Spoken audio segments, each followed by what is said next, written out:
IMHO Talk Show. IMHO Talk Show. Yeah. You could be anywhere in the world, but you're here with us, and we certainly appreciate that, good people. Of course. Because you know how we do. We take Seville to the world and bring the world to Seville. Right, Miss Max? That's right. That's right. Yeah, so Sir Charles, and who else we got? Miss Max and Razor's here somewhere. Look, come on. I'm in the booth in the building. Ain't that what you're supposed to say when you're Afro-American? One more again. Right. Right, back with you one more again. And then, you know, we have somebody joining us right now that is in this conversation with us. We are not alone, but, you know, she needs no introduction. She just needs to be presented once again, one more again, because this is at this time we are celebrating a new year. And we're also going into our month, the shortest month of the year is Black History Month. But she is none other than the director, the good Dr. Andrea Douglas of the Jefferson School African American Heritage Center. And so it's so fitting because over there is Black History year round. Am I right, Ms. Douglas?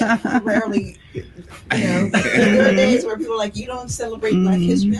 And I'm like, no, I celebrate Black life. Yeah. There you go. I love celebrate Black history. We're all it. Love it. But I want to add one thing. It may be the shortest month in the world in the year, but we do a lot. We do. We're being asked to be places, go places, talk about things. There's very few opportunities to, in 30 days, 28 days this year, do as much as is accomplished in Black History Month.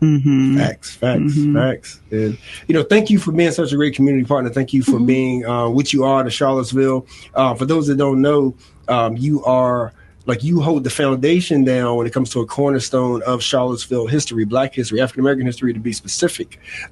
Just real quick, the stump speech for somebody that's listening, because this is a new year. IMHO is constantly getting new audience. So for those who may not know, give them the stump speech of what the Jefferson School African American Heritage Center is. Well, our mission is to celebrate the rich heritage of the local history of Charlottesville and Albemarle and to call attention to the social practice of African American people locally, nationally, and globally. Love it. How do you keep that mission fresh? Because, you know, just thinking about history of Black people in this country, there's a lot of atrocity and negativities, and that's an understatement. But to keep it fresh, to stay, you know, like invigorated as you do this work, to not be dredged down with the awful stories and, you know, the awful part of our history and what we know it is to be Black culture, Black people. How do you keep yourself moving and positive? And because I imagine there's sometimes where it's just like, oh, this is heavy. Well, it is heavy if you... She asked a tough question. No, well, you know, it's heavy if you are interested in the racial narratives of America. And some people are. But that's not what we do at the Heritage Center. Okay. Speak on it. What we do at the Heritage Center is concerned with Black people. Okay. We tell the history of Black people in the world. And that's actually not heavy. Right? Let me tell you, this is the 100th anniversary in February of Black History Week. Yeah. So Black History Week was founded 100 years ago. And no matter what Trump or all those other people want to do to negate that fact, the fact is that Carter G. Woodson understood that it was necessary for us to understand who we were and created a space that, whether the world understood that to be important or not, he created a space where we would have an opportunity to celebrate it. And what I have the opportunity to do in the work that I do, if you go to the Heritage Center today, or tomorrow, I'll invite you tomorrow, you can look on the wall and you will see a newspaper, one from 1933 that comes from the Jefferson High School. That is, it's Jeffersonian. And right next to it is another newspaper article from 1936. And both of those articles, right? One is the Reflector, which we will celebrate this in February as well. And it's talking about the importance of Negro history. 3 years before that, it's an article talking about the importance of students understanding Negro history. Okay. Right?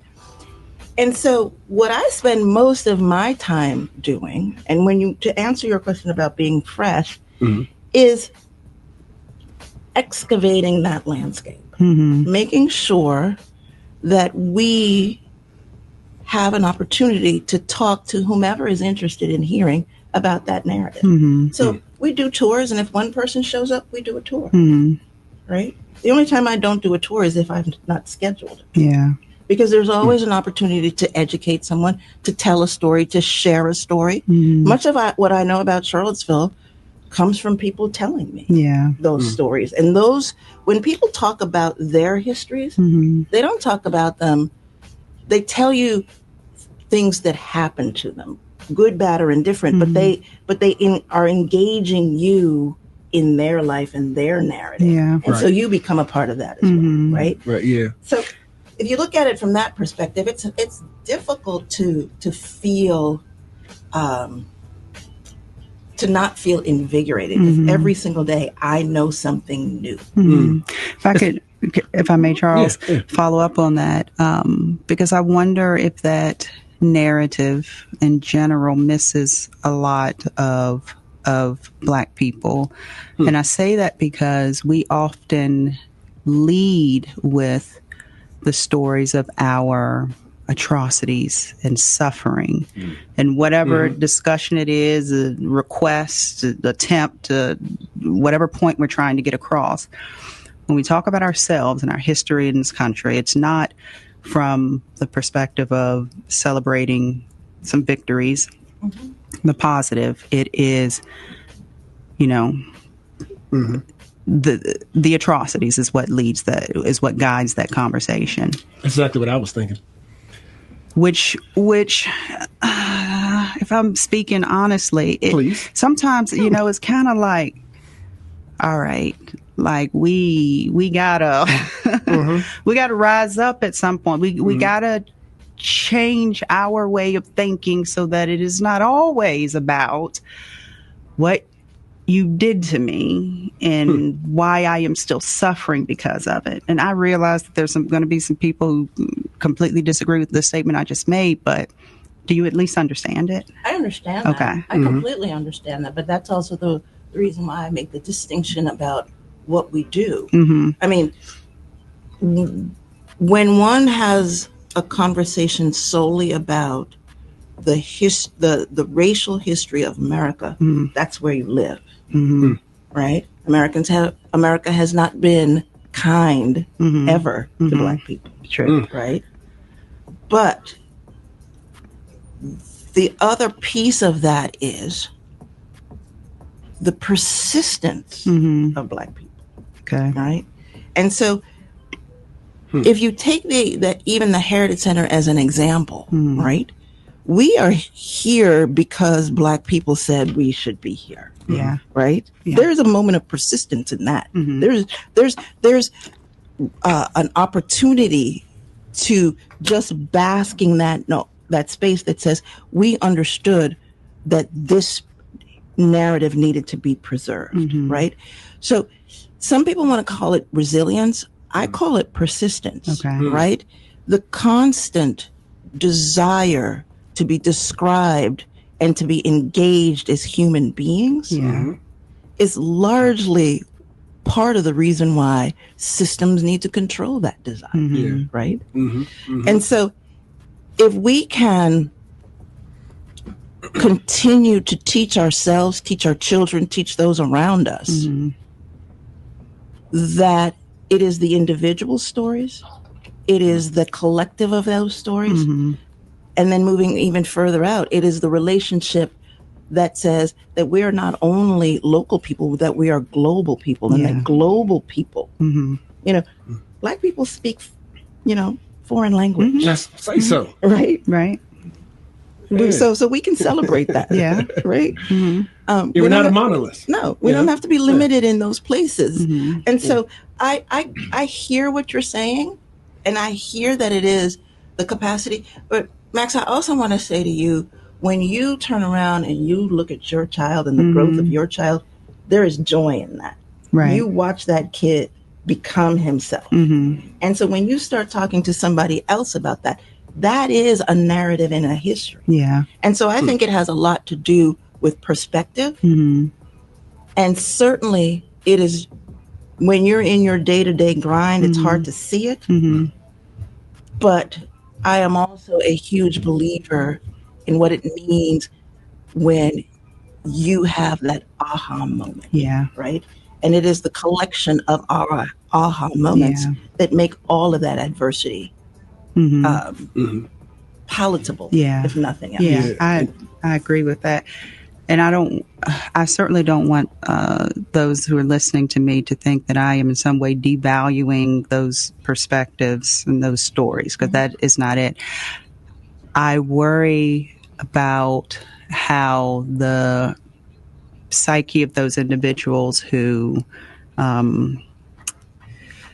live in the space of the negativity that has happened to us as Black people in this country, how it may subconsciously continue to guide and direct their living. And so can I comment on that? So real quick, I think that's the dichotomy that we're living in right now, which is so many Black people learn their history starting at slavery.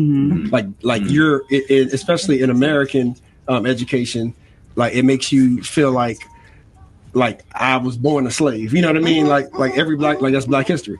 And so, but if that was meant to control us and to break us, right, then that would make sense to why now they're trying so hard to shut down historic museums and to shut down anything that speaks against the one narrative that would keep us less than and keep us subservient. You know, like kind of to your point, that's what you made me think of, Max. Yeah. And I think that, you know, this is the why these institutions are such as ours is most important, right? When you come to the Heritage Center, you learn, and we were very, very deliberate about that. Even when we have a program called Embracing Our Narratives, which is a teacher training program that we started in COVID, was the first time that we did it. And one of the main goals of that was to sort of nuance just exactly what you're talking about. Because there is enslavement, but there are multiple forms of enslavement, right? And there are a whole community in Albemarle County, let's say, of 600 free Black people too. And they are living almost hand in glove with enslaved people.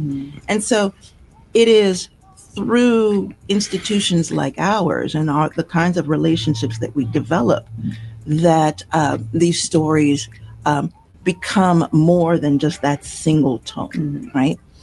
I was saying to someone just yesterday, you know, if you're from New York, you don't necessarily go to the Empire State Building, right? You go to the Empire State Building. When I was growing up, you went on a trip. You went on that same trip every single year.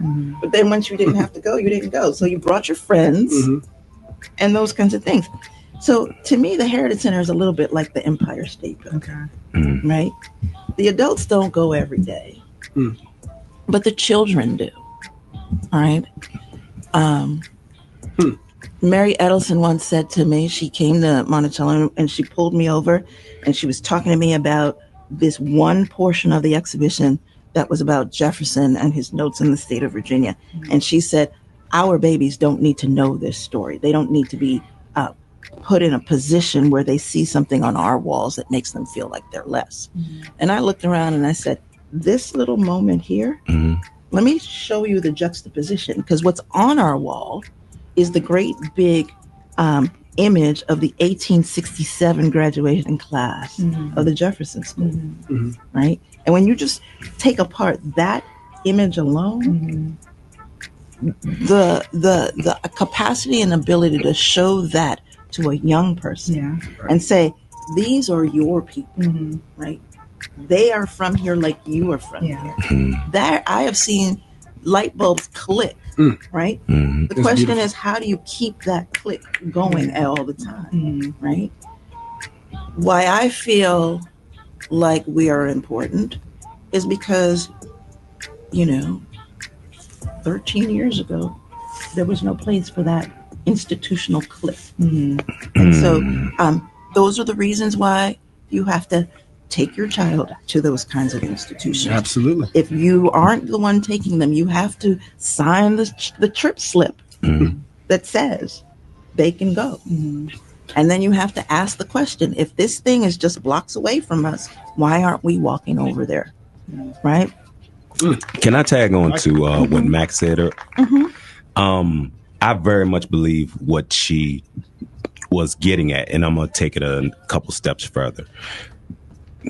Us as a community, us as Black people, are so worried about making people feel less than when they, like what you were talking about, that I got the hiccups, but we don't take the time to say, look, this is what happened to. Do not let this happen to you in any form or fashion. And we're afraid to say that, which leads to why we complain about so many of these children laying around not doing anything, because we don't do call to actions. We don't do certain things. If you do, then everybody looks at you like you're Muslim or with the FOI or something like that. And that's part of the problem. It's okay to say, look, stop looking for an excuse to say why your life will never get no better. You know, you come from a people that are resilient, that are strong, that could not be broken anywhere. You go to every country that we're at, that we control, we never enslaved anybody. Everybody is always looking towards us to make us the butt of the jokes, the less than people. But yet we still, regardless of what language we speak, we thrive. We survive. We bring stability to that community anywhere in the world. But it is equally important to tell people, stop looking for somebody else to, stop looking. I mean, I am from that, whether it's your dad not being there, the Caucasian teacher that you feel doesn't understand you. It doesn't matter. Like, we have to get to a point where we stop pointing fingers and we start doing action. That's and that's not taking nothing from us. Say what you think. Yeah. That's my sister. Say what you got to say. I hear you. I completely hear you. But even the language that you use, there are moments where you're speaking and I'm like, And, this idea of resilience, even that, yes, there is resilience in our story, but there is more than that in our story, right? For instance, on the wall in the Jefferson School right now is an exhibition called Finally Remembered, right? And this is about these patriots, Black people who fought in the Revolutionary War, right? Now, the majority of people who have come to that exhibition have not been Black people, right? So my question is not about pointing fingers, but it's about what is our responsibility to learn about ourselves when an institution exists that is giving you that information, right? Because in that exhibition, what you learn is that the significant number of people from Central Virginia who fought in some of the major battles, some of them enslaved, some of them free Black, but looked to the Revolutionary War as a point of potential freedom, right? Now, that's not there, and not every single person walked off a plantation to fight in the Revolutionary War. Some of them were there because their owners were like, I'm not going, so you go, right? But the very idea that we were there at some of the most important battles that then allow Black people to claim a place in American Revolution. If you start from that point and you begin to start to think about it, your place in this world from that, right? What you're seeing in there is not just the histories of these people. These people carried guns. They did all kinds of things, but they also asked for their pensions, right? And that's how we understand this long history. So there is a certain kind of responsibility that we all have to not fall into, I believe, the accepted narrative and to create a space of curiosity. And it's in that space of curiosity that you begin to learn a deeper story, right? And that's what we, every day we find something new. There was something that I wanted to know, that I was trying to make a connection between two different documents. Okay. And so I found one person who existed on both of these documents, right? And I said to Jordy and Ivan, hey, go find this, right? They did. And what they uncovered was ultimately the full history of Zion Union and this lost pastor who, was tremendously important in our histories. And the person that we were tracing was his wife. And the documents that she appeared on was the petition for the Jefferson School, high school, and the petition for the NAACP in Charlottesville, not in 1949, but in 1918 and 1921. Wow. Put those two documents together, right? Yeah. And basically what you know is women were signing some of the most important documents that lead to African American in this community creating for themselves, right? That's those two pieces of paper. Yeah. Right? Which has got nothing to do with this narrative of resistance. Because that's not a resistant moment. That is an active agency moment where this woman said these two things in our community are important and signed that document. Right?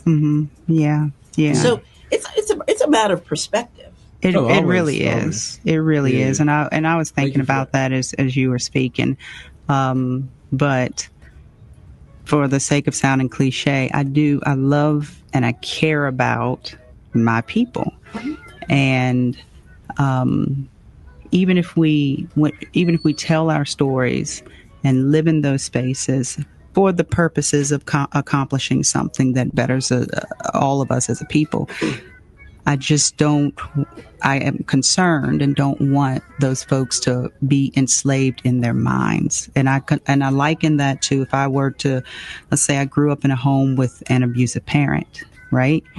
And that abuse limits my ability or takes away my ability to socialize with others, and it hinders my ability to engage with teachers and learn while I'm at school, and it prevents me from being able to give and show love, and it prevents me from and it decreases my self-esteem and my self-confidence and all of those things. And so those things are then guiding how I live. All the while I am capable, somewhere inside I am capable of being free from those things and not let that be what dictates the actions and decisions of my life.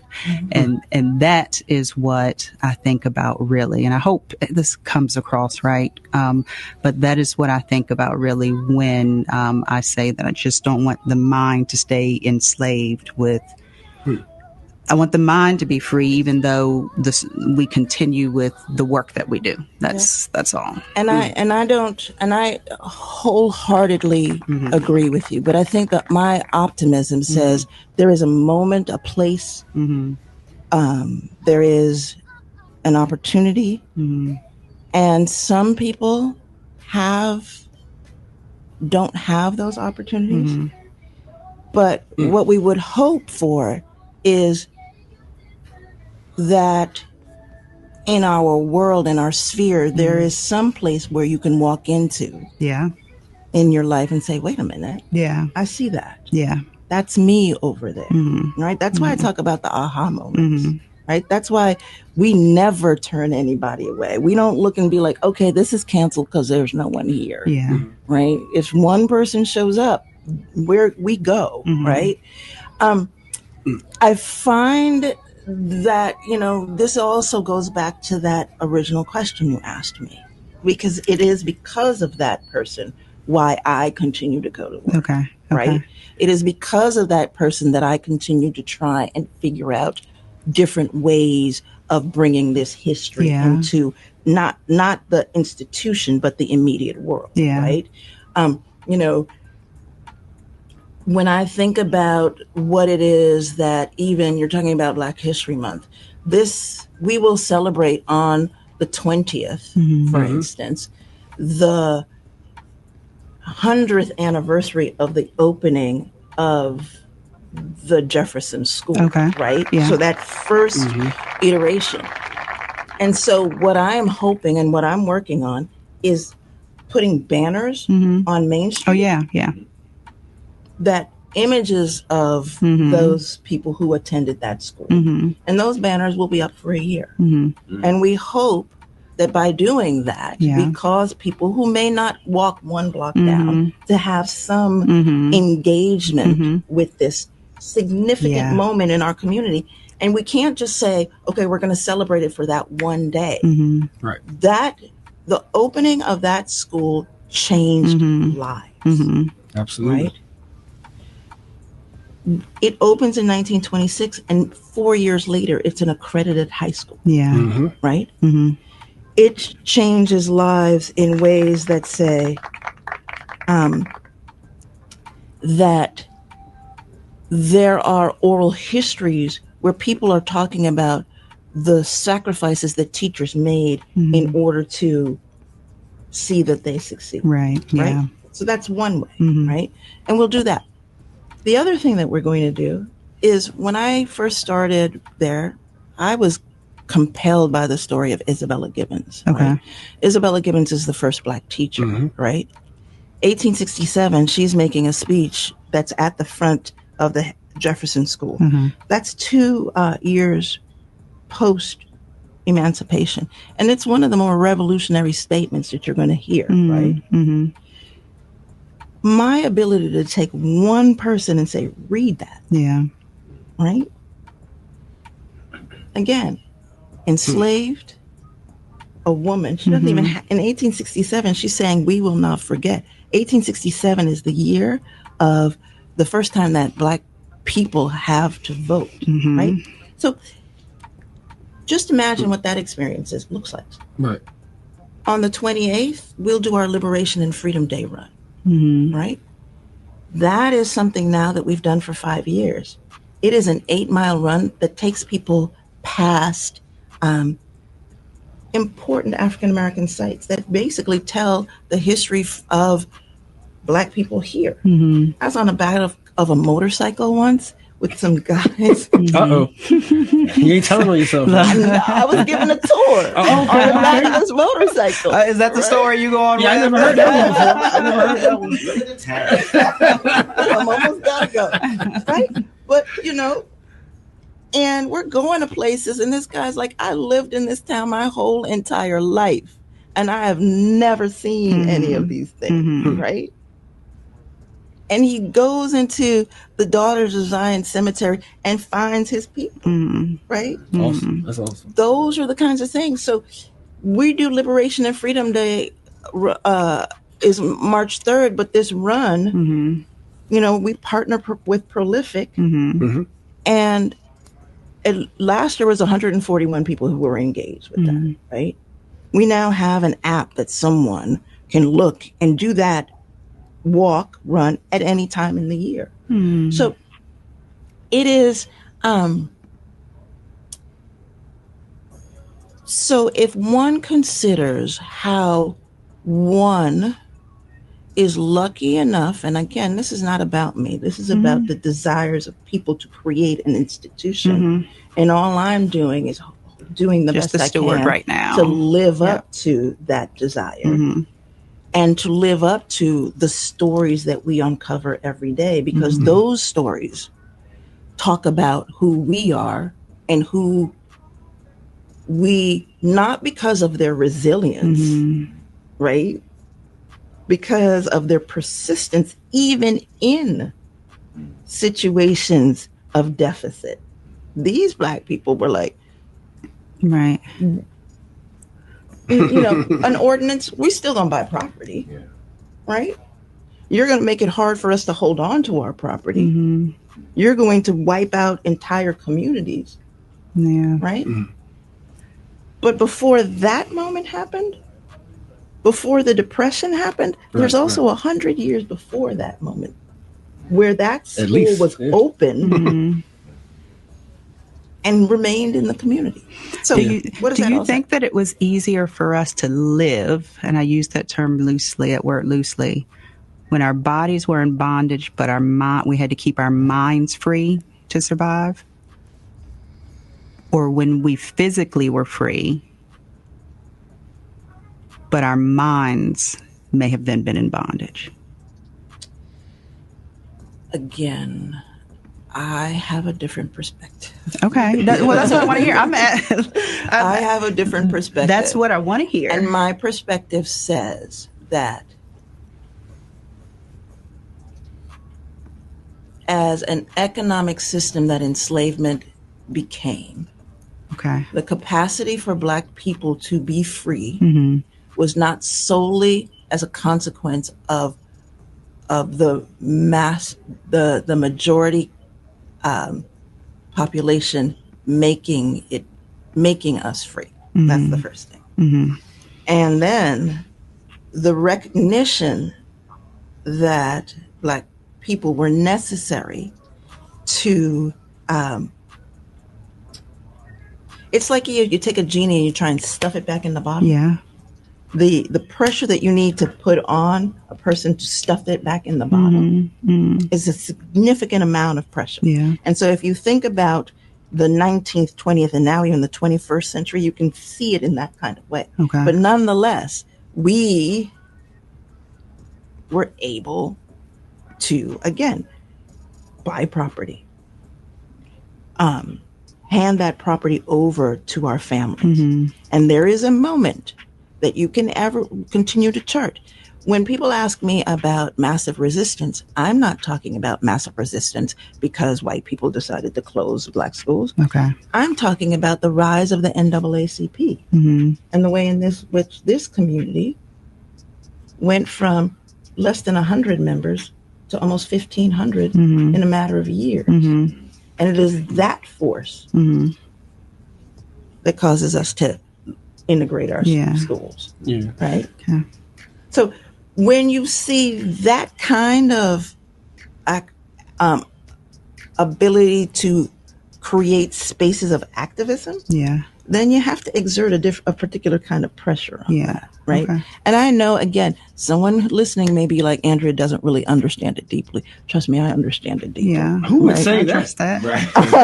But look, I would tell you that I'm surprised you didn't clap back at Razor, though, because Razor said that we never enslaved anybody. I'm sure there's people who because I have to fight that argument all the time. The words that you use. She said some things you say. You know what she says? Some things. So, yeah, I mean, it's all about perspective, and it's all about responsibility, and it's all about all of us understanding that we have a resource. And again, it's not about me saying, I need you all to be the audience. What I need all of the people who are listening here, it is a place where you're talking about when things are so difficult that the pressure is, you have a place. There is a place of respite. There's a place where you can go and walk around and read those things. Absolutely. Right?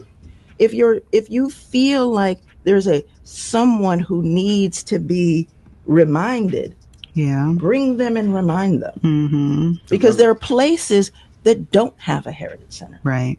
There are places that don't have a heritage center who has a community who attended that school close to them. Miss Teresa, we just celebrated her 100th birthday. Wow. Beautiful. Okay. Right? Beautiful.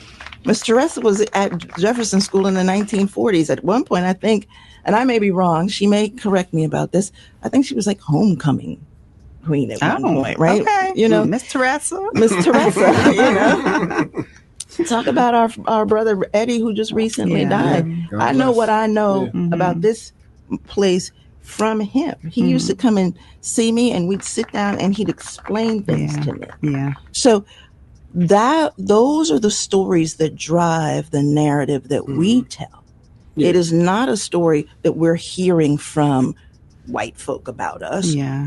What we know is what Black folks say about themselves, and that's what we put out in the world. That's beautiful. Right? Yeah. And we own it. Yeah. Right? So you said, make sure we got it straight. February 20th is the anniversary, right? Of the school. 28th is the walk and run with Prolific. All right. So you haven't said anything about Soldiers in the Plowshares, before we let 5 you minutes, go. I know, but before we let you go. All right. What they up to be able to describe to you just how exciting this moment is, we have gotten to the place where we have chosen 3 of the leading design groups in this country. Okay. Right? The first one, Hood Design, they already have a memorial in Charlottesville, and that's the Kitty Foster Memorial that is off JPA, right? Over by South Lawn. Okay. The next one is Mass Design. So if you have been to the Equal Justice Initiative and you've seen the entrance into the Memorial to Peace and Justice, that group has done that. Okay. Right. And then there's Push Design, and Push Design is also working on memorials in Africa and other places. So basically, we're going to open the exhibition of those drawings, those concept drawings, on March 14th. Okay. Right? We're inviting all of Charlottesville in to look at those drawings. Can't wait. Right?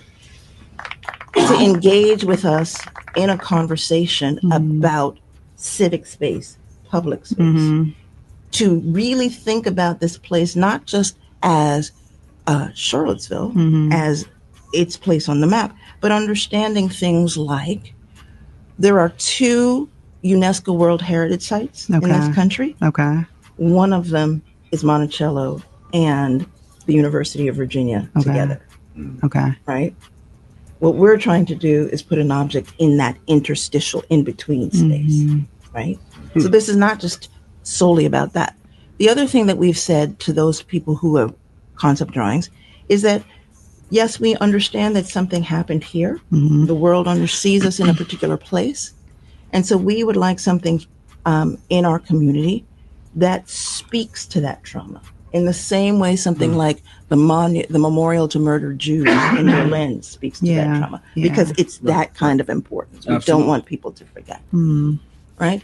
We have asked them to also center voices that would not have been heard when these other monuments were put in. Yeah. And so in real terms, we're asking Charlottesville to help us choose the organization that is going to create an object that sits in antithetically to that moment in time in the 1920s, where where you see the resurgence of a kind of virulent racism embodied in the Ku Klux Klan and other things.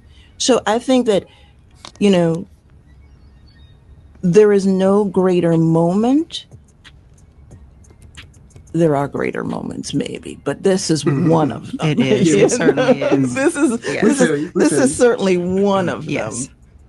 And so, going back to it, what is our responsibility? We have a responsibility, not today. We have a responsibility to create something that is representative of a set of cultural values that speaks to our children. Yeah. So we need to bring our children to this conversation. Yeah. Whether you're having it in the institution or where you're having it at home, right? And help us build something meaningful. Yeah. You have already built something meaningful, but we need to support it for sure. For sure. That's why we love having you on, Dr. Douglas. You all are kind. Thank you for the TED Talk. Miss Max, what they used to say, keep your hand to the plow, your eye on the prize, all that good stuff. We're not talking to a person that needs to hear that. Like, she got it. She got it. Look, you know what? I have a son, and the other day, I keep telling this story because it makes me happy. Because I would say to him every day, meet a new friend, learn something new and influence something new. And that's what I would say to him every day. And he'd walk out of the door and rolling his eyes. But the other day he sent me a text and he was like, Mom, what was it? What was that third part of that thing? Yeah. Which means he was listening. Yes, he was. Right? Yeah. So the work that we do today, it doesn't necessarily show up today, but that doesn't mean we don't show up to do the work, because there is influence somewhere. I got a question for you. All right. We talk about a lot of influential women in Charlottesville's history. What would you like people to know about you once your work is done? Because we're graced to be with you to see this actually be done. So they're going to talk about you in the history books, whether you like it or not. So what is it that you would like them to know about you? I tried really hard. That's it. Okay.